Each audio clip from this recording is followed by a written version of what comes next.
Lord. మరొకసారి ఈ రీతిగా మీ మధ్యలో నిలవబడటానికి దేవుడు ఇచ్చినటువంటి ఆధిక్యతను బట్టి దేవుని ఎంతగానో స్తుతిస్తూ చేరవలసిన మీ అందరికీ కూడా ప్రభుపక్షాన వందనాలు తెలియజేస్తూ ఉంటున్నాను. ఈనాటి మన వాక్య ధ్యానం కొరకు ప్రకటన గ్రంథం 2వ అధ్యాయం 18వ వచనం నుంచి 29వ వచనం వరకు చదువుకుందాం. నేను చదువుతున్నాను, దయచేసి గమనించవలసిందిగా మనం చేస్తాం. తుయతైరలో ఉన్న సంఘపు దూతకు ఇలాగు రాయము. అగ్ని జ్వాల వంటి కన్నులను అపరంగిని పోలిన పాదములను గల దేవుని కుమారుడు చెప్పు సంగతులేవనగా, నీ క్రియలను, నీ ప్రేమను, నీ విశ్వాసమును, నీ పరిచర్యను, నీ సహనమును నేను ఎరుగుదును. నీ మొదటి క్రియల కన్నా నీ కడపటి క్రియలు మరీ ఎక్కువైనవని ఎరుగుదును. ఆయనను నీ మీద తప్పు ఒకటి నేను మోపవలసి ఉన్నది. ఏమనగా, తాను ప్రవక్త్రినని చెప్పుకొనుచున్న యెజబెలు స్త్రీని నీవు ఉండనిచ్చుచున్నావు. జారత్వము చేయుటకును, విగ్రహములకు బలి ఇచ్చిన వాటిని తిరుటకును అది నా దాసులకు బోధించుచు వారిని మోసపరుచున్నది. మారు మనస్సు పొందుటకు నేను దానికి సమయం ఇచ్చితిని గాని అది తన జారత్వము విడిచిపెట్టి మారు మనస్సు పొందనొల్లదు. ఇదిగో, నేను దానిని మంచము పట్టించి దానితో కూడా విభజరించువారు దాని క్రియల విషయమై మారు మనస్సు పొందితేనే గాని వారిని బహుశ్రమల పాలు చేతును. దాని పిల్లలను నిశ్చయముగా చంపెదను. అందువలన అంతరింద్రియములను హృదయములను పరీక్షించువాడను నేనే అని సంఘములన్నీ తెలుసుకొనును. మరియు మీలో ప్రతివానికి వాని వాని క్రియల చొప్పున ప్రతిఫలము ఇచ్చెదను. అయితే తుయతైరలో కడమవారైన మీతో అనగా ఈ బోధను అంగీకరింపక సాతాను యొక్క గూఢమైన సంగతులను ఎరగమని చెప్పుకుని వారందరితో నేను చెప్పుచున్నదేమనగా, మీ పైనే మరి ఏ భారమును పెట్టను. నేను వచ్చు వరకు మీకు కలిగి ఉన్న దానిని గట్టిగా పట్టుకొనుడి. నేను నా తండ్రి వలన అధికారము పొందినట్టు జయించుచు అంతము వరకు నా క్రియలు జాగ్రత్తగా చేయువానికి జనుల మీద అధికారము ఇచ్చెదను. అతడు ఇనుప దండముతో వారిని ఏలును. వారు కుమ్మరి వాని పాత్రల వలె పగలగొట్టబడుదురు. మరియు అతనికి వేకువ చుక్కను ఇచ్చెదను. సంఘములతో ఆత్మ చెప్పుచున్న మాట చెవిగలవాడు వినుగాక. తలను వచ్చుకుని కళ్ళు మూసినట్లయితే చిన్న ప్రార్థన చేసుకుందాం.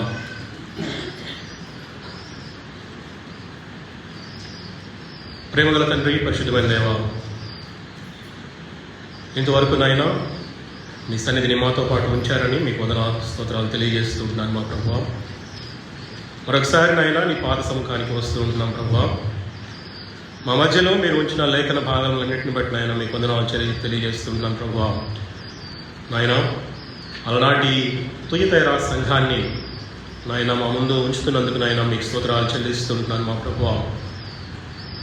ఆ సంఘములో ఉన్నటువంటి లోటుపాట్లను గమనించి ఏ రీతిగా నాయన మీరు సరిచేస్తూ వచ్చారో, ఏ రీతిగా ఆ సంఘానికి మీరు తగిన సమయం ఇస్తూ వచ్చారో, ఆ రీతిగానే ఈనాటి మా సంఘానికి కూడా నాయన మా లోటుపాట్లు మేము సరిచేసుకోవడానికి కావాల్సినటువంటి హెచ్చరికలు, గద్దింపులు మాకు అనుగ్రహించమని ఈ సన్నిధిలో ప్రార్థన చేస్తున్నాను ప్రభువా. నాయన తద్వారా సంఘము ఉజ్జీవించబడటానికి, క్షేమాభివృద్ధి పొందటానికి సహాయం చేయండి. ఏ హృదయానికి ఏ మాట అవసరమైంటుందో ఆ రీతిగా పలికించమని మీ సన్నిధిలో ప్రార్థన చేస్తున్నాను ప్రభువా. పరిశుద్ధాత్మ దేవ, మా మధ్యలో మీరు సంచరించి ప్రతి ఒక్క హృదయాన్ని కూడా కదిలించమని, తద్వారా మేము ఉజ్జీవించబడటానికి సహాయం చేయమని ప్రభువా ప్రార్థన చేస్తున్నాను తండ్రి. దేవా, మీ సన్నిధిలో నిలవడంలో మీరు జ్ఞాపకం చేసుకోండి. నిస్సహాయుడును బలహీనుడును మా ప్రభువా, ఆధ్యాత్మికంగా శారీరకంగా నన్ను బలపరిచి మీ నోటికి బోరగా వాడుకొని మీ నామాన్ని మహిమకరంగా జీవించడానికి సహాయం చేయమని, చేరువచ్చిన ప్రతి ఒక్కరిని దీవించమని యేసు క్రీస్తు నామమున పేరిట అడిగి వేడుకొంచున్నాను మా తండ్రి, ఆమేన్. పిల్లరా, మనము ప్రకటన గ్రంథంలో ఉన్నటువంటి 7 సంఘాల గురించి మనము ధ్యానం చేస్తూ ఉన్నాం గత కొన్ని వారాలుగా. అయితే ఇప్పటికే 3 సంఘాల గురించి మనము ధ్యానం చేస్తూ వచ్చాం. ఎఫెసు సంఘము గురించి, ఆ తర్వాత స్ముర్ణ, తర్వాత పెర్గము సంఘము గురించి, 3 సంఘాల గురించి ఇప్పటి వరకు మనం ధ్యానం చేస్తూ వచ్చాం. అయితే ఈ రీతిగా ప్రతి ఉత్తరములో కూడా 7 భాగాలని మనము చూస్తూ ఉన్నాం. దేవుని ప్రత్యక్షత ఒక్కొక్క సంఘానికి ఒక్కొక్క రీతిగా ఇవ్వబడినట్లుగా మనం చూస్తూ ఉన్నాం. ఆ సంఘములో ఉన్నటువంటి మంచి విషయాలు, చెడ్డ విషయాలు, ఆ సంఘములో ఉన్నటువంటి బోధ, ఆ సంఘములో దేని గురించి కృతజ్ఞత వారు కలిగి ఉంటున్నారు, అంత మాత్రమే కాదు కానీ ఆ సంఘమును సరిచేయబడటానికి కావలసినటువంటి గద్దింపును ఆ సంఘానికి ఇస్తూ జయ జీవితాన్ని జీవించినటువంటి వారి కొరకు కొన్ని వాగ్దానాలను సంఘపరంగా, అంటే ఒక్కొక్క సంఘానికి ఒక్కొక్క వాగ్దానము ఆయన అనుగ్రహిస్తూ వస్తున్నట్లుగా మనము చూస్తూ ఉంటున్నాం. అయితే ఈ 4వ సంఘం అయినటువంటి తుయతైరా అనేటువంటి మాటకి ఆచారములు లేక కర్మములు అని అర్థం వస్తూ ఉంటుంది. అయితే యేసుక్రీస్తు ప్రభువారు ఆనాటి సంఘాలకు ఇచ్చినటువంటి అన్ని సందేశాలలో కూడా ఈ సందేశము పెద్ద సందేశముగా ఉంటుంది. 12 వచనాలతో కూడినటువంటి ఈ సందేశం ఉంటుంది. అయితే అతి చిన్న ఉత్తరం వచ్చి స్ముర్ణ సంఘానికి ఆయన వ్రాసినట్లుగా మనం చూస్తూ ఉంటున్నాం. అయితే ఈ సంఘ కాలము క్రీస్తు శకము 606వ సంవత్సరం నుంచి 1520వ సంవత్సరం వరకు ఈ యొక్క సంఘము ఉనికిలో ఉంటుంది. ఇది ఎఫెసుకు ఈశాన్యంగా స్ముర్ణకు 45 మైళ్ళ దూరంలో ఈ సంఘము స్థాపించబడింది. అయితే ఇది ఒక గొప్ప పారిశ్రామికమైనటువంటి పట్టణము కాబట్టి అక్కడ వివిధ రకాలైనటువంటి చేతి వృత్తులు చేసుకున్నటువంటి వారంతా కూడా కలిసిమెలిసి జీవిస్తూ ఉండేవారు. అక్కడ ఏ పనులు ప్రసిద్ధిగాంచినాయి అంటే నేత పని, రంగులు, అద్దకాలు, తర్వాత చర్మముతో చేసేటువంటి వివిధ రకాల వృత్తులు కలిగినటువంటి వారు అక్కడ నివసిస్తూ ఉండేటువంటి వారు. వాస్తవానికి అపోస్తల కార్యములు 16వ అధ్యాయం 11 నుంచి 15 వచనాలు కనుక మనం చూసినట్లయితే అక్కడ లూదియా అనే ఒక సహోదరి మనకి కనబడుతూ ఉంటుంది. ఊదా రంగు పొడి అమ్మేటువంటి లూదియా కూడా ఈ పట్టణానికి చెందినటువంటి స్త్రీ అయి ఉంటుంది. లూదియానే ఈ సంఘాన్ని స్థాపించినట్లుగా మనము లేఖనాల్లో చూస్తూ ఉంటున్నాం. ఈ లూదియా ఐరోపా ఖండములోని ఫిలిపియా పట్టణములో అపోస్తలుడైన పౌలు ప్రసంగిస్తూ ఉంటుండగా వాక్యాన్ని విని ఆమె రక్షించబడి తన జీవితాన్ని దేవునికి ఇవ్వటాన్ని బట్టి ఆమె రక్షించబడి ఆ సంఘాన్ని స్థాపించినట్లుగా మనం చూస్తూ ఉంటున్నాం. అయితే ప్రస్తుతము ఈ తుయతైరా అనేటువంటి పట్టణము అకిస్సార్ అని పిలువబడుతూ ఉంటుంది. ఈ సంఘానికి దేవుడు తాను ఏ రీతిగా ప్రత్యక్షపరుచుకున్నాడు అని ఆలోచన చేసినట్లయితే 18వ వచనంలో ఈ రీతిగా వ్రాయబడుతూ ఉంటుంది. అగ్ని జ్వాల వంటి కన్నులను, అపరంజిని పోలిన పాదములు గల దేవుని కుమారుడు చెప్పు సంగతులు ఏమనగా అని చెప్పి అక్కడ వ్రాయబడుతూ ఉంటుంది. ఈ సంఘము అన్య ఆచారాలతో నిండినటువంటి సంఘము, అన్య సాంప్రదాయాలతో మునిగిపోయినటువంటి సంఘముగా ఈ యొక్క సంఘం ఇక్కడ ఉంటూ ఉంది. అయితే అగ్ని జ్వాలల వంటి కన్నులు కలిగినటువంటి వానికి భూమి మీద కానీ, భూమి క్రింద కానీ, ఆకాశమందు కానీ ఏది కూడా, ఏ రహస్య స్థలము కానీ, ఏ రహస్యము కూడా మరుగై ఉండదు అని చెప్పి లేఖనాలు మనకి సెలవిస్తూ ఉంటున్నాయి. 2వ దినవృత్తాంతుల గ్రంథం 16వ అధ్యాయం 9వ వచనంలో మనందరికీ తెలిసినటువంటి మాటే, తన ఎడల యథార్థ హృదయము గలవారిని బలపరచుటకై యెహోవా కనుదృష్టి లోకమందంతటా కూడా సంచారము చేస్తుంది అని చెప్పి వ్రాయబడుతూ ఉంటుంది. వాస్తవానికి ప్రభువు కన్నులు ఎవరి మీద ఉంటున్నాయి అని గనక ఆలోచన చేసినట్లయితే నీతిమంతుల మీద, యథార్థవంతుల మీద ఆయన కన్నులు దృష్టి సారించినట్లుగా మనం చూడగలుగుతూ ఉంటున్నాం. ఆ కన్నులు ఆ పాపాన్ని చూడలేనటువంటి కన్నులుగా ఆయన కలిగి ఉంటున్నాడు. ఆయన కన్నులు నీ రక్షణ కొరకు, నా రక్షణ కొరకు, సమస్త మానవాడి యొక్క రక్షణ కొరకు గెత్సెమనే తోటలో తండ్రి దగ్గర ఆ రాత్రి అంతా కూడా రోధించిన కన్నులు కలిగినటువంటి వాడుగా ఆయన ఉంటూ ఉన్నాడు. పిల్లరా, దివారాత్రము మానక నా కన్నుల నుండి కన్నీరు కారుచున్నది అని చెప్పి ఇర్మియా ప్రవక్త ప్రవచిస్తున్నట్లుగా మనం చూస్తూ ఉంటున్నాం. కాబట్టి సంఘానికి పవిత్రమైనటువంటి కన్నులు కావలసిన వారమై ఉంటూ ఉన్నాం. ఆయన పాదాల గురించి ఆలోచన చేసినట్లయితే ప్రకటన గ్రంథం 1వ అధ్యాయం 15వ వచనంలో అగ్నిలో పుటము వేయబడి మెరయుచున్నట్టి అపరంజితో సమానమై ఉండెను అని చెప్తూ ఉంటున్నాడు. కాబట్టి ఆయన అపరంజిని పోలినటువంటి పాదాలు కలిగినటువంటి దేవుడుగా ఆయన ఉంటూ ఉన్నాడు. వాస్తవానికి ఆ పాదాల చేత ఈ భూమి మీద శరీరధారిగా ఉన్నటువంటి ఆయన సముద్రం మీద నడిచినటువంటి పాదాలు కలిగినటువంటి వాడిగా ఆయన ఉన్నాడు. కర్రకు వరకు రాళ్ల మీద, కొండల మీద ఆయన ప్రయాణము చేసినటువంటి పాదాలు కలిగినటువంటి దేవుడుగా ఆయన ఉంటూ ఉన్నాడు. చివరికి ఆ కలువరి సిలువలో ఆ మేకులు కొట్టబడినటువంటి పాదాలు కలిగినటువంటి ఆయనగా ఆయన ఉంటూ ఉన్నాడు. అయితే నీవు నేను ఆయనని నమ్ముకోవటాన్ని బట్టి మన ప్రతి పాపము కూడా ఆయన రక్తములో మరి క్షమించబడటాన్ని బట్టి ఆయన మనకు ఒక ఆధిక్యతనిస్తూ ఉంటున్నాడు, మన పాదాలకి ఒక ఆధిక్యతనిస్తూ ఉంటున్నాడు కదా. రోమాపత్రిక 16వ అధ్యాయం 20వ వచనంలో చూసినట్లయితే దేవుడు మీ పాదముల క్రింద సాతానును శీఘ్రముగా చితక త్రొక్కించును అని చెప్తూ ఉంటున్నాడు. ఎంత గొప్ప వాగ్దానం ప్రియులారా! ఆయన అడుగు జాడలలో కనుక మనము నడవగలిగినట్లయితే సాతానుని అనుదినము అనునిత్యము కూడా మన కాళ్ళ క్రింద శీఘ్రముగా చితక త్రొక్కించేటువంటి దేవుడుగా ఆయన మన జీవితాలలో నివసిస్తూ ఉంటున్నాడు ప్రియులారా. సువార్త ప్రకటించేటువంటి పాదములు పర్వతముల మీద సుందరములని చెప్పి యెషయా భక్తుడు ప్రవచిస్తూ ఉంటున్నాడు. అయితే ఈయన దేవుని కుమారుడై ఉన్నాడు కాబట్టి ఆయన దగ్గరికి వచ్చేటువంటి వారందరికీ కూడా దేవుని కుమారులు అవ్వటానికి అధికారము ఇవ్వాలని కోరుతూ ఆయన ఈ సంఘానికి ఆ రీతిగా ప్రత్యక్షమైనట్లుగా మనం చూస్తూ ఉంటున్నాం. బహుశా తుయతైర సంఘము కుమారత్వములో లోతైనటువంటి అనుభవంలోనికి ఎదగలేదు కాబట్టి ఆయన దేవుని కుమారుడిగా ఈ సంఘానికి ప్రత్యక్షమయ్యాడని చెప్పి బైబిల్ పండితులు చెప్తూ ఉంటారు.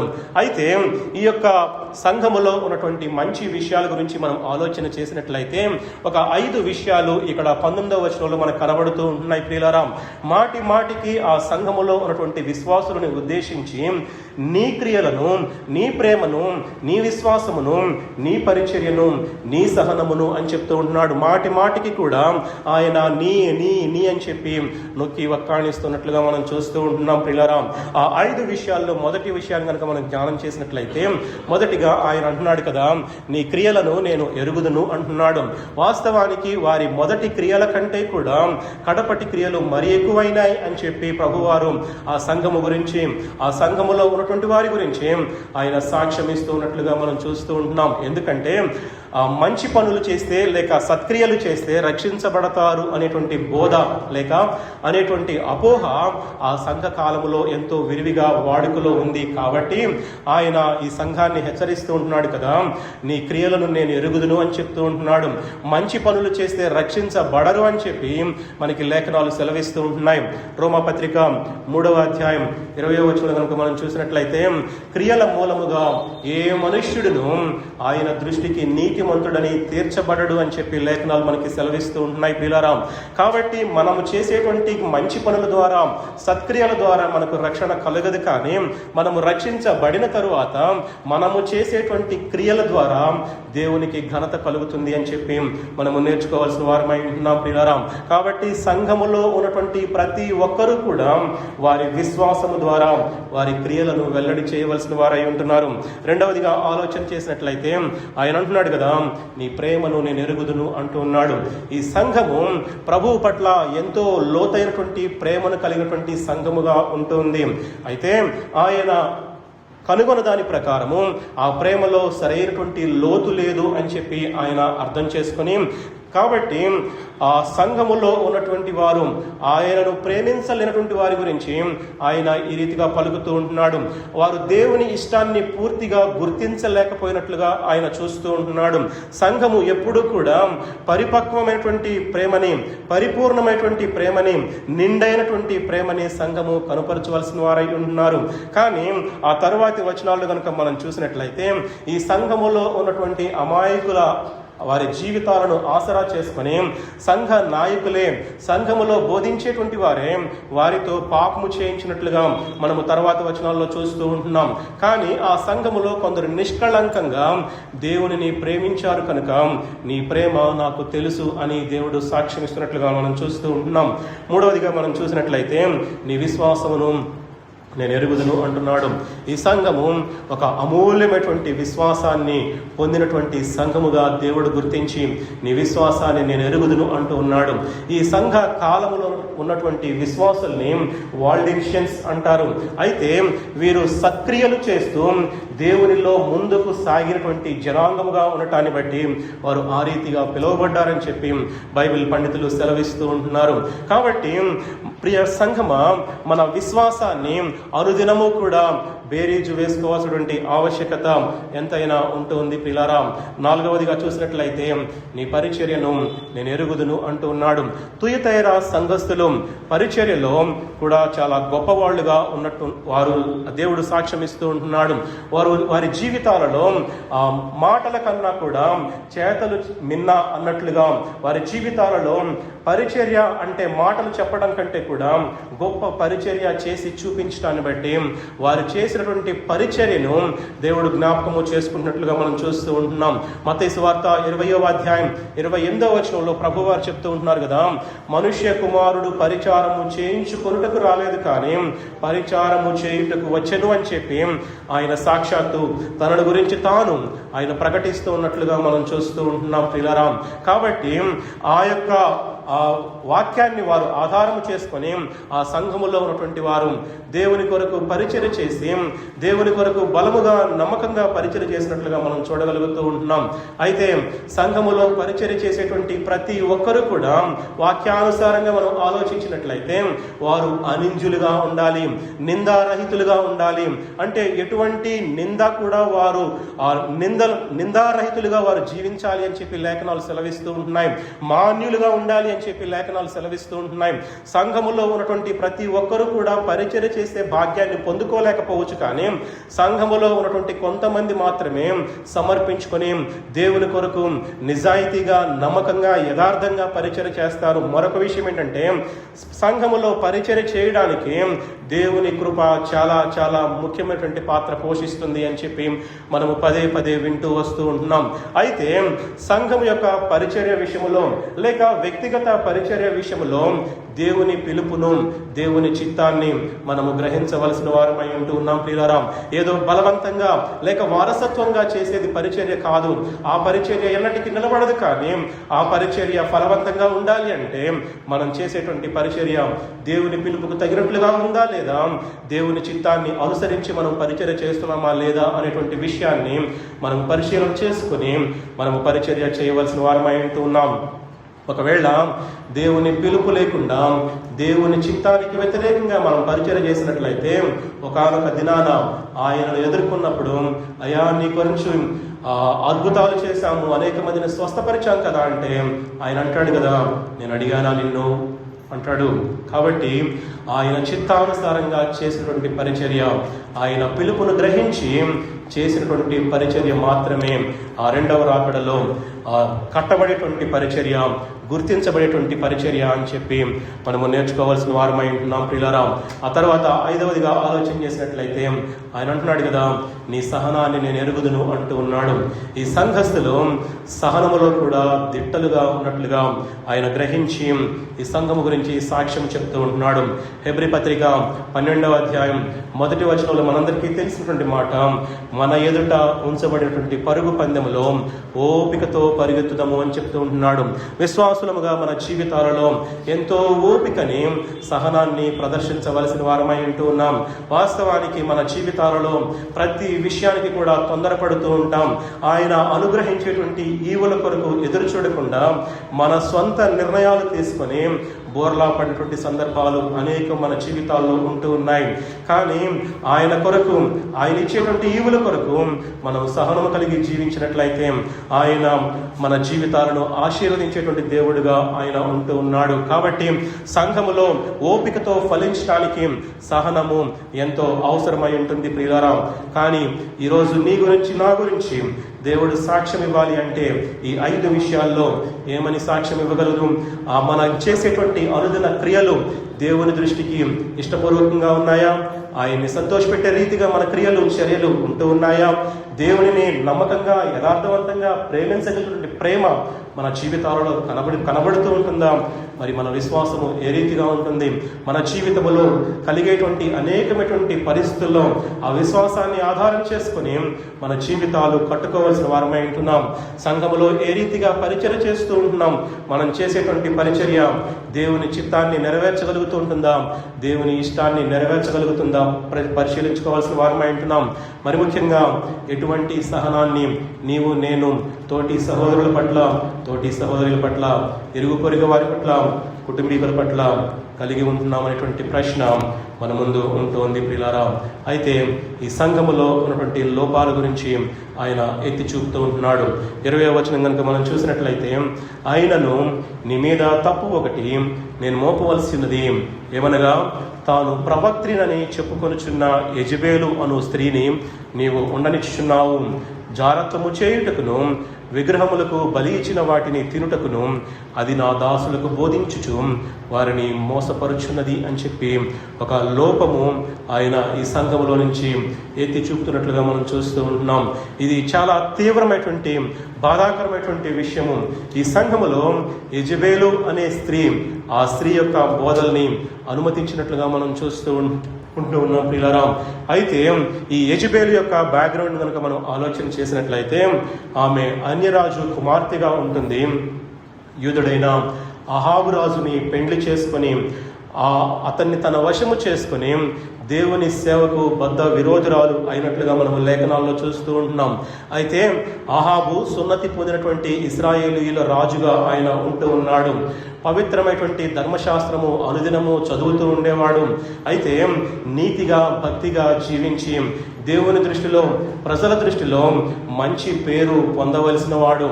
అయితే అన్యురాలు మరి విగ్రహారాధికురాలు అయినటువంటి ఆ స్త్రీని పెండ్లాడి దేవుని దృష్టిలో మరి విరోధిగా మారినట్లుగా ఆ మొదటి రాజుల గ్రంథాల్లో 21వ అధ్యాయంలో మనం చూస్తూ ఉంటున్నాం. ఈ యెజబేలు తాను చెడిపోవటం మాత్రమే కాక తన భర్త అయినటువంటి ఆ అహాబును కూడా చెడు చేసేలాగా ఎంతగానో ప్రేరేపించినట్లుగా ఆ మొదటి రాజుల గ్రంథం 21వ అధ్యాయంలో చూస్తూ ఉంటున్నాం. అన్య సంబంధాలు, ఆ యొక్క వివాహాలు మన విశ్వాస జీవితాన్ని ఏ రీతిగా నాశనం చేస్తాయి అనే దానికి ఈ యొక్క సంఘటన ఒక నిలువెత్తు నిదర్శనంగా ఉంటుంది ప్రియులారా. 2వ కొరింథీయులకు రాసిన పత్రిక 6వ అధ్యాయం 14వ వచనంలో మీరు అవిశ్వాసులతో జోడుగా ఉండకుడి అని చెప్పి ఆయన సంఘాన్ని హెచ్చరిస్తూ ఉండగా, మనమైతే లోకములో కలిసిపోయి అవిశ్వాసులతోనే జోడుగా ఉంటూ వారితోనే మన సంబంధాలను నెరవేర్చుకుంటూ వారితోనే ఆ యొక్క వివాహాలు మనం చేసుకుంటూ ఉన్నట్లుగా మనం చూడగలుగుతూ ఉంటున్నాం. అయితే లేఖనాల ప్రకారము స్త్రీ సంఘములో మౌనముగా ఉండాలి. కానీ ఈ యొక్క సంఘములో యెజబేలు అనేటువంటి ఆ స్త్రీ మరి బోధిస్తున్నట్లుగా ప్రవచిస్తున్నట్లుగా మనం చూస్తూ ఉంటున్నాం ప్రియులారా. ఈ యొక్క స్త్రీ గురించి, ఆ యొక్క గుణలక్షణాల గురించి మనం ఆలోచన చేసినట్లయితే ఎంతో దుర్మార్గురాలైనటువంటి స్త్రీగా ఉంటుంది. వ్యభిచారిణి అయినటువంటి స్త్రీగా, మంత్రగత్య అయినటువంటి స్త్రీ, తనకు తాను ప్రవక్త్రిని అని చెప్పుకుంటూ అబద్ధికురాలుగా, అబద్ధ ప్రవక్త్రిగా ఆ యొక్క సంఘములో చలామణి అయినట్లుగా మనం చూస్తూ ఉంటున్నాం. 450 మంది బయలు ప్రవక్తల్ని పోషించి ఆ ప్రవక్తల ద్వారా ఇశ్రాయేలీలు పాపము చేయడానికి కారణమైంది ఈ యెజబేలు అనే స్త్రీ. ఈ యెజబేలు అమాయకుడైనటువంటి నాబోతును చంపించింది. అంత మాత్రమే కాదు, కానీ దేవుని ప్రవక్త అయినటువంటి ఏలియాను కూడా చంపేస్తాను అని చెప్పి దూత ద్వారా ఆ ఏలియాకి వర్తమానం పంపించినట్లుగా మనం చూస్తూ ఉంటున్నాం. అంత మాత్రమే కాదు, కానీ ఈ యెజబేలు జీవితాన్ని కనుక మనం ఆలోచన చేసినట్లయితే ముఖానికి మేకప్ వేసుకొని, రంగు వేసుకొని యెహూని ఆకర్షించాలి అని చెప్పి ప్రయత్నం చేసినట్లుగా 2వ రాజుల గ్రంథం 9వ అధ్యాయం 30వ వచనంలో మనం చూస్తూ ఉంటున్నాం ప్రియులారా. కాబట్టి ఒకవేళ మనము ముఖానికి రంగులు పూసుకుంటున్నామేమో, జుత్తుకి రంగు పూసుకుంటున్నామేమో, అది యెజబేలు సంతతి అని చెప్పి లేఖనాలు స్పష్టంగా చెప్తూ ఉంటాయన్నాయి ప్రియులారా. కాబట్టి ఏ ఉద్దేశంతో మనం ముఖానికి మేకప్ వేసుకుంటున్నాం, ఏ ఉద్దేశంతో మనము జుత్తుకి రంగు వేసుకుంటున్నాము అనేటువంటి విషయాన్ని మనముగా పరీక్షించుకోవాల్సిన వారమై ఉంటున్నాం ప్రియులారా. పాత నిబంధన గ్రంథములో ఉన్నటువంటి ఈ అపవిత్రురాలైన స్త్రీ ప్రకటన గ్రంథములో ఉన్నటువంటి 17వ అధ్యాయంలో ఉన్నటువంటి ఎర్రని మృగముపై కూర్చున్నటువంటి ఒక మహావేశ్యని సూచిస్తూ ఉంటుంది. ఈ యొక్క దుష్ట స్త్రీ రోమన్ క్యాథలిక్ వ్యవస్థని సూచిస్తూ ఉంటుంది ప్రియులారా. అయితే ఈ కాలము అంధకారమయమైనటువంటి కాలముగా ఉంటూ ఉంది. సంఘము ఎంతగానో చెడిపోయి ఉంటుంది. నిజమైనటువంటి విశ్వాసులకు శ్రమలు కలిగి ఉంటున్నాయి. యూరప్ ఖండములో సుమారు 3.5 లక్షల మంది విశ్వాసులు ఈ క్యాథలిక్కుల వారి చేత చంపబడినట్లుగా చరిత్ర చెప్తూ ఉంటుంది. 20వ వచనంలో మనం చూసినట్లయితే తుయతైరా సంఘ ప్రజలు 2 రకాల పాపాలు చేసేలాగా ఆ అబద్ధ ప్రవక్తలు బోధించినట్లుగా మనం చూస్తూ ఉంటున్నాం. 2 పాపాలలో ఆ యొక్క సంఘాన్ని ఆ దుర్బోధలు బోధించి వారు పాపం చేసేలాగా వారిని ప్రేరేపించినట్లుగా మనము లేఖనాల్లో చూస్తూ ఉంటున్నాం. మొట్టమొదటిది లైంగిక అవినీతి, రెండవది విగ్రహాలకు అర్పించిన వాటిని తినడము. ఈ 2 కూడా దేవుని క్రమానికి భిన్నమైనటువంటి విషయాలు. ఈ 2 విషయాల మీద కూడా క్రైస్తవ జనాంగమైనటువంటి నీవు నేను కూడా ఎంతో జాగ్రత్త వహించవలసిన వారమై ఉంటున్నాం. మన వ్యక్తిగత లైంగిక మరియు వైవాహిక విషయాలలో దేవుని చిత్తానికి మనము లోబడవలసిన వారమై ఉంటున్నాం. ఒక మాట చూద్దాం, చూడండి. అపోస్తల కార్యములు 15వ అధ్యాయం 20వ వచనము, ఆ తరువాత 28వ వచనం కనుక మనం చూసినట్లయితే సంఘము జారత్వాన్ని పూర్తిగా విసర్జించాలి అని చెప్పి అక్కడ పౌలు భక్తుడు రాస్తున్నట్లుగా మనం చూస్తూ ఉంటున్నాం. వాస్తవానికి జారత్వము అంటే వివాహానికి ముందు జరిగించేటువంటి పాపము అని చెప్పి లేఖనాలు సెలవిస్తూ ఉంటున్నాయి. వివాహానికి ముందు పరాయి వ్యక్తితో అయినా కాబోయే వానితో అయినా కూడా చేసేటువంటి పాపము జారత్వం అని చెప్పి లేఖనాలు సెలవిస్తూ ఉంటున్నాయి. యవనస్తుల జీవితాలలో ఈ పాపము ఎంతగానో గలిబిలిని సృష్టిస్తూ ఉంటుంది. ఈ పాపము ఎంతో అయోమయాన్ని నెలకొల్పుతూ ఉంటుంది, చాలా శోధిస్తూ ఉంటుంది. వ్యక్తిగతంగా మనముగా ఈ పాపాన్ని జయించలేము, కానీ దేవుని మీద మనము పూర్తిగా ఆధారపడినప్పుడు, దేవుని యొక్క వాక్యాన్ని మనం హృదయంలో ఉంచుకున్నప్పుడు ఆ పాపం మీద విజయాన్ని సాధించడానికి దేవుడు సహాయం చేస్తాడు. ప్రియులారా, 1 కొరింథీయులకు రాసిన పత్రిక 6వ అధ్యాయం 18వ వచనంలో ఒక చక్కని మాట వ్రాయబడుతుంటుంది. చూద్దాం, చూడండి. 1 కొరింథీయులకు రాసిన పత్రిక 6వ అధ్యాయం 18వ వచనంలో జారత్వము నుండి దూరముగా పారిపోండి అని చెప్పి అక్కడ హెచ్చరించబడుతున్నట్లుగా మనం చూస్తూ ఉంటున్నాం. జారత్వము జరగటానికి అవకాశం ఉంది అని గనక మనకు అనిపించినట్లయితే, పాపము జరగటానికి ఆ ప్రదేశములో ఆ వ్యక్తుల ద్వారా అవకాశం ఉంది అని గనక మన మనస్సాక్షి మనల్ని గద్దిస్తూ ఉన్నట్లయితే, ఆ ప్రదేశాల నుంచి, ఆ పరిసర ప్రాంతాల నుంచి, ఆ వ్యక్తుల నుంచి, ఆ గృహాల నుంచి మనము బహిష్కరించాలి. ఆ యొక్క పరిసర ప్రాంతాలన్నిటి నుంచి కూడా మనము దూరముగా పారిపోవాలి అని చెప్పి ప్రత్యేకంగా యవనస్తులైనటువంటి వారికి ఈ యొక్క మధ్యాహ్న కాల సమయంలో దేవుడు జ్ఞాపకము చేస్తూ ఉంటున్నాడు. సంఘములోని జారత్వము అనేది ఎంత దుర్మార్గమైనటువంటి పాపము ప్రియులారా. ఈ సమస్య ఈనాటి సమస్య కాదు. మనం ముందు చూసినటువంటి ఆ పెర్గము సంఘములో కూడా ఈ 2 పాపాలు ఆ సంఘములో పెనవేసుకున్నట్లుగా మనం చూస్తూ ఉంటున్నాం. ప్రియులారా, మనము సంఘానికి ఏ ఉద్దేశముతో, ఏ ఆలోచనలతో వస్తున్నామో మనల్ని మనము పరీక్షించుకోవాల్సిన వారమై ఉంటున్నాం. ప్రియులారా, మిగిలినటువంటి యవనస్తులకి, యవనస్తురాండ్రకి, మీ అన్నలకి, మీ అక్కలకి, మీ తమ్ముళ్ళకి, మీ చెల్లెళ్ళకి ఎటువంటి మాదిరిని, ఎటువంటి సాక్ష్యాన్ని మీరు కనపరుస్తూ ఉంటున్నారు? ప్రియ తమ్ముడు, ప్రియ చెల్లి, మిమ్మల్ని మీరు పరీక్షించుకోవాల్సిందిగా భారభరితంగా హెచ్చరిస్తూ ఉంటున్నాను. దేవుడు మాట్లాడుతూ ఉంటున్నాడు.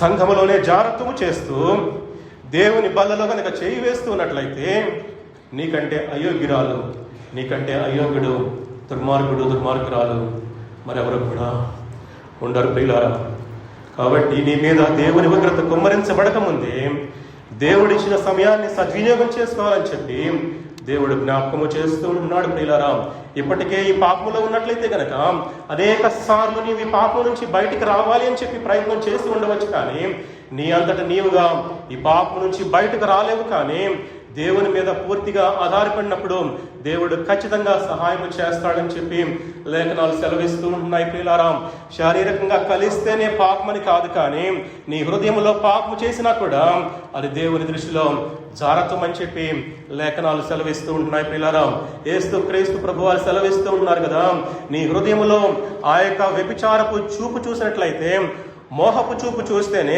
ఆ క్షణములోనే నీవు వ్యభిచారము చేశావు అని చెప్పి యేసు క్రీస్తు ప్రభువారు శరీరధారిగా ఉన్నటువంటి ఆ దినాలలో కొండ మీద ప్రసంగంలో మనం చూడగలుగుతూ ఉంటున్నాం. ప్రియులారా, 2 ఉదాహరణలు చూద్దాం. చూడండి, వాస్తవానికి ఇద్దరు కూడా యవనస్తులై ఉంటున్నారు. బైబిల్ గ్రంథంలో ఉన్నటువంటి యవనస్తుల గురించి మనం మాట్లాడుకుందాం. ఒకటి, యోసేపు యొక్క జీవితాన్ని కనుక మనం ఆలోచన చేసినట్లయితే ఆ వ్యక్తి జీవితంలో కూడా యవనస్తుడిగా ఉంటూ ఉన్నాడు, వివాహము కాలేదు. కానీ జారత్వము చేసేటువంటి అవకాశము ఆ వ్యక్తికి వచ్చినప్పుడు ఆ యొక్క పరిసరాల నుంచి, ఆ వ్యక్తి నుంచి దూరముగా పారిపోయాడు అని చెప్పి మనకు లేఖనాలు సెలవిస్తూ ఉంటున్నాయి. ఆదికాండం 39వ అధ్యాయం 9వ వచనం కనుక మనం చూసినట్లయితే ఆ పాపానికి యోసేపుకి మధ్యలో దేవుడిని పట్టుకొచ్చి పెట్టినట్లుగా మనం చూస్తూ ఉంటున్నాం. ఇంత ఘోరమైన దుష్కార్యము నేను ఎట్లు చేయగలను అని చెప్పి ఆ స్త్రీని ప్రశ్నించి జారత్వము నుండి దూరముగా పారిపోయినట్లుగా ఆ పరిసరాల నుంచి, ఆ వ్యక్తి నుంచి దూరముగా పారిపోయాడు. తద్వారా తాను నిందించబడ్డాడు, చెరసాల పాలయ్యాడు. కానీ దేవుడు తన సొంత సమయంలో ఆయనకున్నటువంటి ఉన్నతమైన ఉద్దేశాలని ఆ వ్యక్తి జీవితంలో ఆయన నెరవేర్చినట్లుగా మనం చూస్తూ ఉంటున్నాం. ప్రియమైన వారలారా, మరొక యవనస్తుడి గురించి ఆలోచన చేసినట్లయితే, సంసోని యొక్క జీవితాన్ని గురించి మనం ఆలోచన చేసినట్లయితే, ఆ వ్యక్తి గర్భములో ఉండగానే నాజీరు చేయబడినటువంటి వ్యక్తిగా ఆయన ఉంటూ ఉన్నాడు. ఎంతో ప్రత్యేకించినటువంటి జీవితం కలిగినటువంటి వాడుగా జీవించవలసిన వాడు. కానీ ఈ లోకములో ఉన్నటువంటి ఆకర్షణలకి లొంగిపోయి, అన్యురాలి దగ్గర లొంగిపోయి అర్ధాంతరంగా మరణించినట్లుగా మనము చరిత్రలో చూస్తూ ఉంటున్నాం. ప్రియులారా, యోసేపేమో ఆ పాపము నుంచి దూరముగా పారిపోయి ఆ పాపం మీద జయ జీవితాన్ని జీవించడాన్ని బట్టి నిండు వృద్ధాప్యములో మృతి పొందితే, సంసోను ఆ పాపాన్ని జయించలేక అన్యురాలి దగ్గర లొంగిపోయి అర్థాంతరంగా తన జీవితాన్ని ముగించినట్లుగా మనము లేఖనాల్లో చూస్తూ ఉంటున్నాం. ప్రియమైన వారులారా, ప్రియ తమ్ముడు, ప్రియ చెల్లి, నీ పట్ల దేవుడు క్షేమకరమైనటువంటి ఉద్దేశాలు, మంచి ఉద్దేశాలు ఆయన కలిగి ఉంటున్నాడు ప్రియులారా. కానీ నీ వెలిచూపు నిన్ను మోసము చేస్తూ ఉంటుంది. నా జీవితంలో ఇదే మంచిదేమో అని నీవు ఆలోచించుకొని, ఇదే దేవుని చిత్తమేమో అని గనక నీ గురించి నువ్వు ఆలోచన చేసుకుని నీ జీవితాన్ని నాశనం చేసుకుంటూ ఉన్నట్లయితే నీ జీవితం గురించి దేవునికి లెక్క అప్పచెప్పాలి అని చెప్పి దేవుడు జ్ఞాపకము చేస్తూ ఉంటున్నాడు. ఆయన దాచి ఉంచిన మేలు ఎంతో గొప్పది అని చెప్పి లేఖనాలు సెలవిస్తూ ఉంటున్నాయి. ఆయన దాచి ఉంచినటువంటి మేలును పొందుకోకుండా నీ ఇష్టానుసారంగా జీవిస్తూ, నీ ఇష్టానుసారంగా పాపము చేస్తూ ఆయన నా జీవితంలో ఎటువంటి మేలు చేయలేదని చెప్పేటువంటి అవకాశము నీకు లేదు. ప్రియ తమ్ముడు, ప్రియ చెల్లి, వాస్తవంగా మనల్ని మనం పరీక్షించుకోవాల్సిన వారమై ఉన్నాం ప్రియులారా. వ్యక్తిగత పరిశుద్ధత, సంఘ పరిశుద్ధత, ఈ రెండు కూడా మన జీవితంలో విడదీయరానటువంటివి. మనము పరిశుద్ధముగా ఉండటానికి మాత్రమే పిలువబడ్డాము తప్ప అపరిశుద్ధముగా జీవించడానికి, తిరిగి మరలా ఆ పాపపు చెరలో జీవించడానికి, సాతాను యొక్క కబంధహస్తాల్లో జీవించడానికి మనం పిలువబడలేదు. ఆ దాసత్వము నుంచి, ఆ చెర నుంచి మనల్ని దేవుడు శాశ్వతంగా విడిపించాడు. ఆ శాశ్వతంగా విడిపించినటువంటి విమోచనని నీవు నేను కూడా కొనసాగించవలసిన వారమై ఉంటూ ఉన్నాం ప్రియులారా. ఆయన రక్తము చేత కడగబడి నీవు నేను కూడా పరిశుద్ధముగా జీవించడానికి మాత్రమే పిలువబడ్డామని చెప్పి లేఖనాలు సెలవిస్తూ ఉంటున్నాయి ప్రియులారా. ఎందుకంటే పరిశుద్ధత లేకుండా ఎవడును ప్రభువును చూడనేరడు అని చెప్పి లేఖనాలు సెలవిస్తూ ఉంటున్నాయి. వాస్తవంగా ఈ లోకములో మనము జీవిస్తూ ఉన్నప్పుడు మన యొక్క వైవాహిక జీవితంలో కానీ, మన యొక్క లైంగిక జీవితాలలో కానీ పరిశుద్ధతని కనుక మనము అలవర్చుకోకపోయినట్లయితే ఏ విధముగా దేవుని సన్నిధిలో ప్రవేశించేటువంటి అవకాశం ఉంటుంది? ఏ విధముగా దేవుని చూడగలిగేటువంటి అవకాశం మన జీవితాల్లో ఉంటుంది?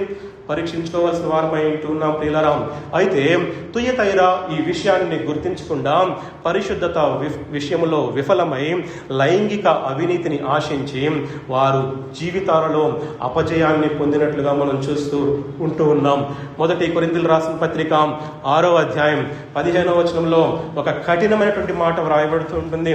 1 కొరింథీయులకు రాసిన పత్రిక 6వ అధ్యాయం 15వ వచనంలో, ఒకడు జారత్వము చేస్తే క్రీస్తు అవయవాలను తీసుకొని వేశ్య యొక్క అవయవములుగా చేయించున్నాడు అని చెప్తూ ఉంటున్నాడు. ప్రియులారా, ఈ మాటను నేను ఎక్కువ వివరించలేను, కానీ మీ అంతటా మీరు ధ్యానం చేయవలసిన వారమై ఉంటున్నాం. అయితే ఇటువంటి పాపములో ఉన్నటువంటి వారి విషయములో సంఘము ఏ రీతిగా వ్యవహరించాలి అనేటువంటి దానికి గాను 3 విధాలుగా ఈ పాపములో ఉన్నటువంటి వారిని హెచ్చరించాలి, గద్దించాలి, బుద్ధి చెప్పాలి అని మనకి లేఖనాలు సెలవిస్తూ ఉంటున్నాయి. లేఖనాలను దాటి నేను ఎక్కడా బయటికి వెళ్ళట్లేదు, కానీ 3 విధాలుగా అటువంటి వారిని సంఘములో హెచ్చరించాలి అని చెప్పి లేఖనాలు సెలవిస్తూ ఉంటున్నాయి. ముందుగా మనం చూసినట్లయితే వారిని 1 to 1 ఒకరితో ఒకరు కూర్చుని వారిని వాక్యానుసారముగా పెద్దలైనటువంటి వారు హెచ్చరించాల్సిన బాధ్యత పెద్దల మీద ఉంటుంది. రెండవదిగా అంతకు కూడా వినకపోయినట్లయితే 1 తిమోతికి రాసిన పత్రిక 5వ అధ్యాయం 20వ వచనం ఒక మాట చూద్దాం. చూడండి, 1 తిమోతికి రాసిన పత్రిక 5వ అధ్యాయం 20వ వచనంలో, ఇతరులు భయపడు నిమిత్తము పాపము చేయువారిని అందరి ఎదుట గద్దింపుము, సంఘమంతటి ఎదుట అటువంటి జారత్వములో ఉన్నటువంటి పాపులని వారు పెద్దలైనటువంటి వారు గద్దించాలి అని చెప్పి లేఖనాలు సెలవిస్తూ ఉంటున్నాయి. ప్రియులారా, అంత కూడా వినకపోయినట్లయితే 3వదిగా ఒక మాట చూద్దాం. చూడండి, ఇది ఫైనల్ స్టెప్. 1 కొరింథీయులకు రాసిన పత్రిక 5వ అధ్యాయం 13వ వచనం. 1 కొరింథీయులకు రాసిన పత్రిక 5వ అధ్యాయం 13వ వచనం, ఆ దుర్మార్గుని మీలో నుండి వెలివేయుడి అని చెప్తూ ఉంటున్నాడు. సంఘములో నుంచి ఆ యొక్క పాపములో ఉన్నటువంటి వారిని వెలివేయాలి అని చెప్పి లేఖనాలు స్పష్టము చేస్తూ ఉంటున్నాయి. ఈ పాపములో ఉన్నటువంటి వారిని ఏదో చూసి చూడనట్లుగా ఉపేక్షించతగినటువంటి పాపము కాదు. సంఘము చాలా సీరియస్గా ఈ యొక్క పాపములో ఉన్నటువంటి వారి విషయంలో వ్యవహరించాలి అని చెప్పి మనకి లేఖనాలు సెలవిస్తూ ఉంటున్నాయి. ఎందుకు అంటే దేవుని నామాన్ని అన్యజనుల మధ్యలో వాడు దూషింప చేయుచున్నాడు అని చెప్పి రోమాపత్రిక 2వ అధ్యాయం 24వ వచనంలో మనం చూస్తూ ఉంటున్నాం. సంఘము వెలుపల చేస్తేనే పాపము కాదండి, సంఘము లోపల చేసినా కూడా అది జారత్వమే, పాపమే. ఆ పాపము మీ మీద నిలిచి ఉంటది అని చెప్పి లేఖనాలు సెలవిస్తూ ఉంటున్నాయి. ప్రియులారా, రక్షించబడిన అమ్మాయే కదా, లేక మన కులపోళ్లే కదా అని గనక నిన్ను నీవు సరిపుచ్చుకున్నట్లయితే, నిన్ను నీవు ఎక్స్క్యూజ్ చేసుకున్నట్లయితే దేవుని దృష్టిలో అది పాపము, అది జారత్వము అని చెప్పి లేఖనాలు మనల్ని ఖచ్చితంగా హెచ్చరిస్తూ ఉంటున్నాయి. ప్రియులారా, కాబట్టి ఇటువంటి సంబంధాల విషయంలో, ఇటువంటి వివాహాల విషయంలో సంఘము చాలా తీవ్రముగా వ్యవహరించవలసి ఉంటుంది. ఇటువంటి సంబంధాల విషయంలో, వివాహాల విషయంలో సమ్మతించకూడదు, అనుమతించకూడదు. ఇటువంటి సంబంధాలు దేవుని క్రమానికి భిన్నమైనవని చెప్పి దేవుడు మరొకసారి మనల్ని హెచ్చరిస్తూ ఉంటున్నాడు. గలతీ పత్రిక 5వ అధ్యాయం 9వ వచనంలో చూసినట్లయితే, పులిసిన పిండి కొంచెమైనను అది ముద్దంతయును పులియ చేయును అని చెప్తూ ఉంటున్నాడు.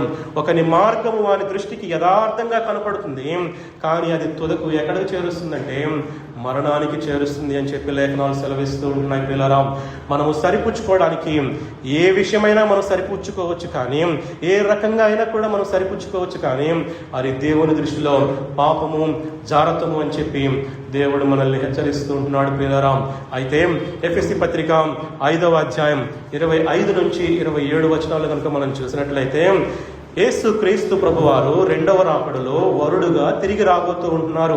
అయితే వధువుకు సాదృశ్యంగా ఉన్నటువంటి ఆ సంఘాన్ని ఏ సంఘముగా ఉండాలి, ఆ సంఘానికి ఎటువంటి లక్షణాలు కలిగి ఉండాలో అక్కడ హెచ్చరిస్తూ ఉంటున్నాడు.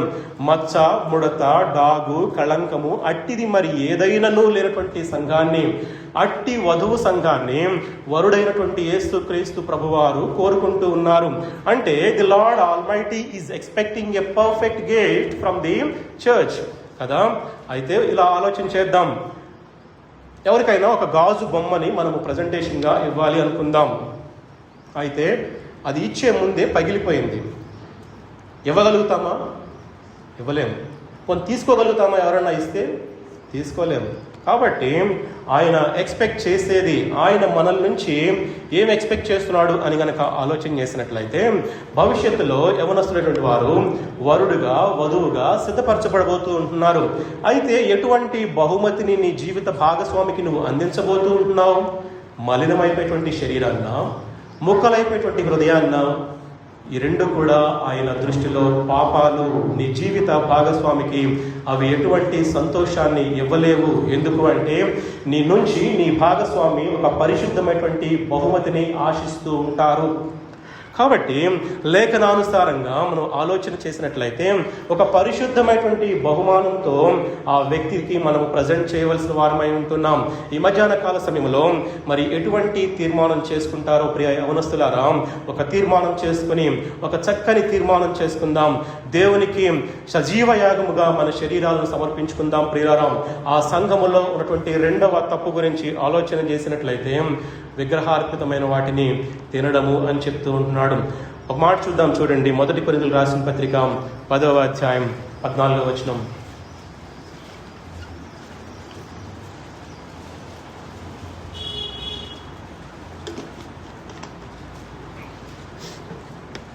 మొదటి కొరింథీయులకు రాసిన పత్రిక 10వ అధ్యాయం 14వ వచనంలో అక్కడ కూడా ఒక మాట రాస్తూ ఉంటున్నాడు. విగ్రహారాధనకు దూరముగా పారిపోండి అంటున్నాడు. వాస్తవంగా ఈ సంఘములో ఉన్నటువంటి రెండు పాపాలు కూడా దూరముగా పారిపోవలసినటువంటి పాపాలు. అయితే ఆ పాపాలు ఆ సంఘములోనే బోధించబడటాన్ని బట్టి లోకము సంఘములోనికి వచ్చి చేరినట్లుగా మనం చూస్తూ ఉంటున్నాం. దేవుడేమో మీరు విగ్రహార్పితమైన వాటిని తినకూడదు అని చెప్పి మనకి ఖచ్చితంగా హెచ్చరిస్తూ ఉంటే, మనమేమో విగ్రహార్పితమైన వాటిని తింటూ విగ్రహారాధీకులకు దగ్గరవుతూ వారితో సంబంధాలను మనం కొనసాగిస్తూ ఉన్నట్లయితే అది దేవుడు ఏర్పాటు చేసినటువంటి క్రమానికి భిన్నముగా మన జీవితాలని కొనసాగిస్తూ ఉంటూ ఉన్నాం. అయితే ఈ లోకములో నీవు నేను కూడా ప్రత్యేకించబడినటువంటి జీవితాన్ని జీవించవలసిన వారమై ఉంటున్నాం. అన్యుల మధ్యలో మనము జీవితాన్ని జీవిస్తూ ఉన్నప్పుడు ఒక మాదిరికరమైనటువంటి జీవితాన్ని మనము జీవించవలసిన వారమై ఉంటూ ఉన్నాం. దేవుని పిల్లలు కూడా విగ్రహార్పితమైనటువంటి విషయాలలో ఒక ప్రత్యేకమైనటువంటి జీవితాన్ని జీవించవలసిన వారమై ఉంటూ ఉన్నాం ప్రియులారా. అయితే సంఘములో ఉన్నటువంటి ఏ ఒక్కరము కూడా మొహమాటాలకి పోకుండా ఈ యొక్క పాపాల విషయంలో మనము జాగ్రత్త కలిగి ఉండవలసిన వారమై ఉంటూ ఉన్నాం. 1 కొరింథీయులకు రాసిన పత్రిక 10వ అధ్యాయం 21వ వచనంలో ఒక చక్కని మాట వ్రాయబడుతూ ఉంటుంది. 1 కొరింథీయులకు రాసిన పత్రిక 10వ అధ్యాయం 21వ వచనంలో మీరు ప్రభువు పాత్రలోనిది దయ్యముల పాత్రలోనిది కూడా త్రాగనేరరు. ప్రభువు బల్ల మీద ఉన్నదానిలోను దయ్యముల బల్ల మీద ఉన్నదానిలోనూ కూడా పాలు పొందనేరరు అంటున్నాడు. ఒక ప్రక్కేమో మనం ప్రభు బలలో పాల్పంపులు పొందుతూ ఉంటాం, మరో ప్రక్కేమో మనకు అన్యజనులైనటువంటి స్నేహితులు ఇచ్చేటువంటి ఆ విగ్రహాలకు అర్పించిన వాటిని మనము భుజిస్తూ ఉంటాం. కాబట్టి దేవుడు హెచ్చరిస్తూ ఉన్నాడు కదా, ఉంటే ఇటైనా ఉండాలి, ఉంటే అటైనా ఉండాలి తప్ప రెండు పడవల మీద కాళ్లతో మనం ప్రయాణం చేసినట్లయితే మార్గములో మనం మునిగిపోయేటువంటి ప్రమాదం ఉంటుందని చెప్పి లేఖనాలు మనల్ని హెచ్చరిస్తూ ఉంటున్నాయి. అయితే ఈ సంఘము ఈ రెండు పాపాలలో పడిపోవటానికి కారణము యెజబెలు బోధలు. 20వ వచనంలో చూసినట్లయితే నా దాసులకు బోధించుచు వారిని మోసపరుచుచున్నది అని చెప్తూ ఉంటున్నాడు. యెజబెలు దుర్బోధనలు ప్రజలలో వ్యాపించిపోయి ఉంటున్నాయి. దేవుని ఏర్పాటు చేసినటువంటి ఆ ప్రమాణాలను మార్చివేసి తనకు అనుకూలంగా మార్చుకొని ఆ సంఘములో ఆ యెజబెలు అనేటువంటి స్త్రీ మోసపూరితమైనటువంటి బోధలు చేస్తున్నట్లుగా మనం చూస్తూ ఉంటున్నాం. అయితే ఆ సంఘములో కొందరు ఆ మోసాన్ని గ్రహించి ఆ యొక్క వారి విశ్వాస జీవితాలను జాగ్రత్తగా కాపాడుకున్నప్పటికీ కూడా యెజబెలు వారిని ఎంతగానో హింసించినట్లుగా మనం చూస్తూ ఉంటున్నాం ప్రియులారా. ఆ తర్వాత ఈ సంఘానికి ప్రభువారు ఇచ్చినటువంటి గద్దింపుల గురించి ఆలోచన చేసినట్లయితే 21వ వచనము 22వ వచనాల్లో రాస్తుంటున్నాడు కదా, మారు మనస్సు పొందుటకు నేను దానికి సమయం ఇచ్చితిని గాని అది తన జారత్వము విడిచిపెట్టి మారు మనస్సు పొందనొల్లదు అంటూ ఉన్నాడు. దేవుని వైపు తిరగటానికి ఈ తుయతైర సంఘము నిరాకరిస్తుంది. ప్రభువారు చాలినంత సమయాన్ని ఇచ్చినప్పటికీ కూడా ఆ జారత్వం అనేటువంటి పాపాన్ని విడిచిపెట్టుకోకుండా ఆ జారత్వములోనే వారు సంతోషిస్తూ ఆనందిస్తూ దేవుని వైపు తిరగడానికి నిరాకరించినట్లుగా మనము లేఖనాల్లో చూస్తూ ఉంటున్నాం ప్రియులారా. మనస్సు మార్చుకోవడానికి దేవుడు సమయం ఇచ్చినా కూడా కాకుండా ఆ సమయాన్ని వృధా చేస్తూ ఆ సమయాన్ని సద్వినియోగం చేసుకోకుండా ఆ సంఘం మిగిలిపోయినట్లుగా మనం చూస్తూ ఉంటున్నాం. ప్రభువు మనలతో మాట్లాడి మనల్ని సమీపించినటువంటి సమయమే ఆయన చేరుకోవడానికి, మనం రక్షించబడటానికి సరైనటువంటి సమయం అని చెప్పి లేఖనాలు సెలవిస్తూ ఉంటున్నాయి. ప్రియులారా, హోషేయ గ్రంథం 5వ అధ్యాయం 4వ వచనంలో మన జీవితాలలో ఎటువంటి ఆశ కలిగి ఉండాలో అక్కడ చూస్తూ ఉంటున్నాం. హోషేయ గ్రంథం 5వ అధ్యాయం 4వ వచనంలో, తమ క్రియల చేత అభ్యంతరపరచబడిన వారై వారు తమ దేవుని యొద్దకు తిరిగి రాలేకపోవుదురు. ఎందుకు రాలేకపోవుదురు అంటే, వారిలో వ్యభిచార మనస్సుండుట వలన వారు యెహోవాను ఎరుగక యుందురు. పాపము చేస్తున్నాము అన్న గ్రహింపే లేకుండా ఈనాటి యవనస్తులు జీవిస్తూ ఉంటున్నారు. ప్రియులారా, ఒక బాయ్ ఫ్రెండ్ లేకపోతే, ఒక గర్ల్ ఫ్రెండ్ లేకపోతే అదొక నామోషియేమో అన్నట్లుగా వారి విశ్వాస జీవితం, వారి యాంత్రికమైనటువంటి జీవితాలని ఈ లోకములో వారు కొనసాగిస్తూ ఉంటున్నారు. It is not at all fashion, my dear youngsters.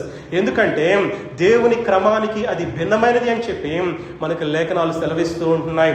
ఇప్పటికైనా కూడా ఆ వ్యభిచార సంబంధమైనటువంటి మనస్సు నుంచి మనం విడిపించబడి దేవుని వైపు తిరిగినట్లయితే, ఆ కల్వరి శిలువలో నీ కొరకు నా కొరకు వేలాడుతున్నటువంటి ఆ దేవుని ప్రేమను గనక మనం గమనించి ఆయన దగ్గరకు వచ్చినట్లయితే, ఆయన కరుణామయుడై ఉంటున్నాడు, ఆయన కృపామయుడై ఉంటున్నాడు, ఆయన నమ్మదగిన దేవుడుగా ఆయన ఉంటున్నాడు. కాబట్టి మనం చేసినటువంటి ప్రతి పాపాన్ని క్షమించి సమస్తమైన దుర్నీతి నుండి మనల్ని పవిత్రులుగా చేస్తాడని చెప్పి దేవుని వాగ్దానం మనకి ఇవ్వబడుతూ ఉంటుంది. కాబట్టి ఈనాడైనా కూడా ఆయన నీ కొరకు, ఆయన ప్రేమతో ఎదురు చూస్తూ ఉంటున్నాడు.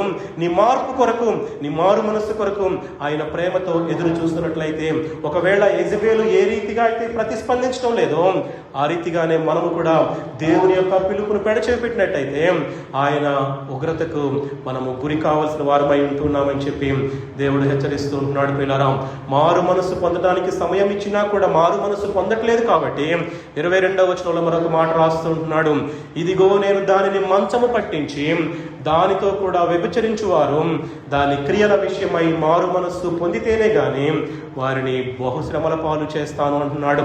ఒకవేళ దేవుడిచ్చిన సమయాన్ని కనుక నువ్వు వృధా చేసుకుంటున్నట్లయితే, ఆ సమయాన్ని సద్వినియోగం చేసుకోకుండా నీ జీవితాన్ని వృధా చేసుకుంటున్నట్లయితే, ఆయన అంటున్నాడు కదా, బహుశ్రమల పాలు చేస్తాను అని చెప్తూ ఉన్నాడు. ఆ శ్రమలని సహించగలిగేటువంటి ధైర్యము, సహనము మనకుంటూ ఉందా? దేవుని ఎదుర్కోగలిగినటువంటి ధైర్యము, సహనము, ఆ ఓపిక మన జీవితాలలో మనకు ఉండగలుగుతూ ఉంటుందా? ఎందుకంటే దేవుడు నీకు సరైనటువంటి సమయాన్ని ఇస్తూ ఉంటున్నాడు. దేవుడు నీ పట్ల క్షేమకరమైనటువంటి ఉద్దేశాలు కలిగి ఉంటున్నాడు. ఆయన నీ పట్ల ఒక మేలును దాచి ఉంచాడు. ఆ మేలును పొందుకోకుండా నీ వెలిచూపు నిన్ను మోసం చేయటాన్ని బట్టి ఇంకా నీవు ఆ పాపములో జీవిస్తూ ఉన్నట్లయితే ఎవరికి మహిమార్థంగా నువ్వు జీవిస్తూ ఉంటున్నావు? ప్రియ స్నేహితుడా, ఒకసారి పరీక్షించుకోవాల్సిన వారమై ఉంటున్నాం. ప్రియులారా, యెజబెలు చేసిన విస్తారమైనటువంటి దోషము నిమిత్తము ఆమెని మంచము పట్టించినట్లుగా మనం చూస్తూ ఉంటున్నాం. ఒకప్పుడు మెత్తటి పరుపుల మీద పరుండి ఇటు అటు దొర్లుచు తాగి తందనాలాడుతూ కాముకురాలై విశేషముగా వ్యభిచరించినటువంటి ఆ యెజబెలు జీవితము చివరికి మంచాన పట్టినట్లుగా మనము లేఖనాల్లో చూస్తూ ఉంటున్నాం. ప్రియులారా, కాబట్టి దేవుడు మనకు సమయం ఇచ్చినప్పుడే, మనకి మారు మనస్సు పొందటానికి సమయం ఇచ్చినప్పుడే మన యొక్క మనస్సును మార్చుకోవాల్సిన వారమై ఉంటున్నాం తప్ప, ఒకవేళ ఆ సమయాన్ని కనుక దుర్వినియోగం చేసుకున్నట్లయితే ఆయన అంటున్నాడు కదా 23వ వచనంలో ఆయన ప్రతిఫలాన్ని ఇస్తానని చెప్తూ ఉంటున్నాడు. మంచి చేసిన వారికి ఆయన ప్రతిఫలాన్ని ఇస్తూ ఉంటున్నాడు, చెడు చేసిన వారికి కూడా ఆయన ప్రతిఫలాన్ని ఇస్తూ ఉంటున్నాడు. దేవుడు నీకు ఇచ్చినటువంటి తలాంతులని, సిరి సంపదలని, నీ జీవితాన్ని సార్థకం చేసుకుని ఈ జీవితంలో దేవుని మహిమార్థమై కనుక నువ్వు జీవించినట్లయితే దేవుడిచ్చేటువంటి ప్రతిఫలాన్ని నువ్వు పొందుకుంటావు. శ్రేష్టమైనటువంటి బహుమతుల్ని నువ్వు దేవుని దగ్గర నుంచి పొందుకుంటావు. ఒకవేళ దేవుడు నీకు ఇచ్చినటువంటి తలాంతుల్ని, సిరి సంపదలని దుర్వినియోగపరిచినట్లయితే, జీవితాన్ని సార్థకం చేసుకోకుండా ఈ లోకములో బలహీనుడుగా, భక్తిహీనుడుగా మిగిలిపోయినట్లయితే దేవుని యొక్క ఉగ్రత నీ మీద కుమ్మరించబడుతూ ఉంటుంది. ప్రియులారా, ప్రతి వానికి కూడా, ఈ లోకములో జీవించినటువంటి ప్రతి వారికి కూడా, అది నీవైనా నేనైనా కావచ్చు, ప్రతి వారికి కూడా మనం మాట్లాడినటువంటి మాటను బట్టి, మన మనస్సాక్షిని బట్టి, మన జీవిత విధానాన్ని బట్టి ఆయనకు లెక్క అప్పచెప్పవలసిన వారమై ఉంటూ ఉన్నాం. ఆయన ఆయన ఖచ్చితంగా తీర్పులోనికి తీసుకొని వస్తాడని చెప్పి లేఖనాలు సెలవిస్తూ ఉంటున్నాయి ప్రియులారా. కాబట్టి ఆ 24వ వచనంలో ఆయన అంటున్నాడు కదా, కడమవారు శేషము వారు అని చెప్తూ ఉంటున్నాడు.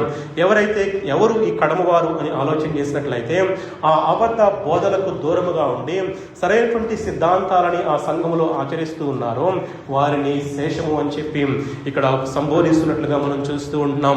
ఆ అంధకార సమయంలో కూడా, ఆ 1500 సంవత్సరాలలో కూడా అనేక మంది భక్తులు వారి జీవితాలలో సరైనటువంటి సిద్ధాంతాలు కలిగి వారి జీవితాలని కొనసాగించి దేవుని కొరకు ఘనమైనటువంటి పరిచర్య వారు చేసినట్లుగా మనం చూస్తూ ఉంటున్నాం. అంత మాత్రమే కాదు, కానీ 25వ వచనంలో మీకు కలిగి ఉన్న దానిని గట్టిగా పట్టుకోండి, నా రాకడ సమీపంగా ఉంది అని చెప్పి ఆయన హెచ్చరిస్తున్నట్లుగా మనం చూస్తూ ఉంటున్నాం. చివరిగా 26 నుంచి 29 వచనాల్లో మనం చూసినట్లయితే ఆ సంఘానికి ఆయన ఇచ్చినటువంటి వాగ్దానాల్ని మనం చూస్తూ ఉంటున్నాం.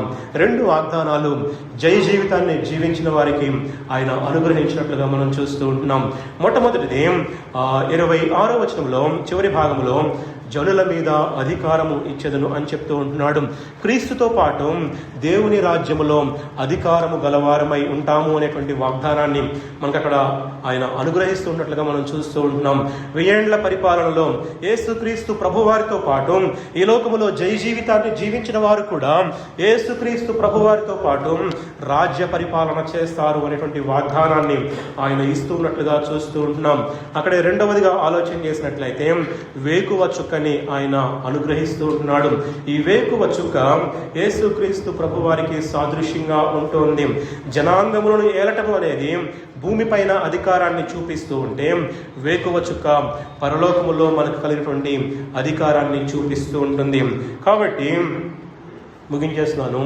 ఈ యొక్క సంఘ జీవితాన్ని కనుక మనము ఆలోచన చేసినట్లయితే, ఈ సంఘములో ప్రతి ఒక్క సంఘానికి కూడా ఆయన వివిధ రకాలుగా, వివిధ రూపాలలో, వివిధ గుణలక్షణాలతో ఆయన తనను తాను ప్రత్యక్షపరుచుకున్నట్లుగా మనం చూస్తూ ఉంటున్నాం. ఈ సంఘానికి ఆయన అగ్నిజ్వాల వంటి కన్నులు కలిగిన వాడుగా, అపరంజి పాదాలు కలిగినటువంటి వాడుగా ఆయన ప్రత్యక్షమై ఆ సంఘములో ఉన్నటువంటి లోటుపాటులన్నిటినీ కూడా ఆయన బయటికి తీసుకుని వచ్చి ఊరుకోలేదు, కానీ ఆ లోపాలను ఏ రీతిగా సవరించుకోవాలో కూడా సూచనలు చేసినట్లుగా మనం చూస్తూ ఉంటున్నాం.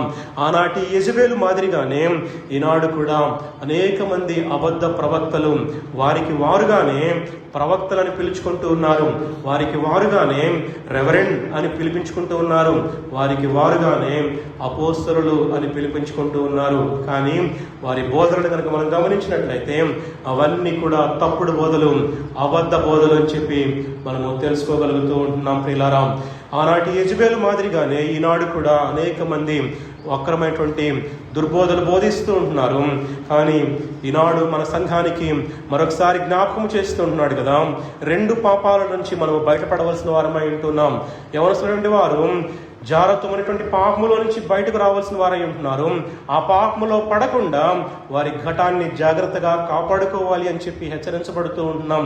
పెద్దలైనటువంటి వారు కూడా, తల్లిదండ్రులైనటువంటి వారు కూడా మీ పిల్లల్ని నమ్మండి, కానీ వారి వయసును మాత్రం నమ్మొద్దండి. ఎందుకంటే మీ పిల్లలు మంచివారే, కానీ వారు ఎదుగుతూ ఉన్నటువంటి ఆ వయసు ఉంది చూసారా, ఆ వయసును నమ్మడానికి లేదు. అనుమానించండి, తప్పు లేదు. వారి ఫోన్లు చెక్ చేయండి, తప్పు లేదు. కానీ మీ పిల్లల్ని నమ్మండి.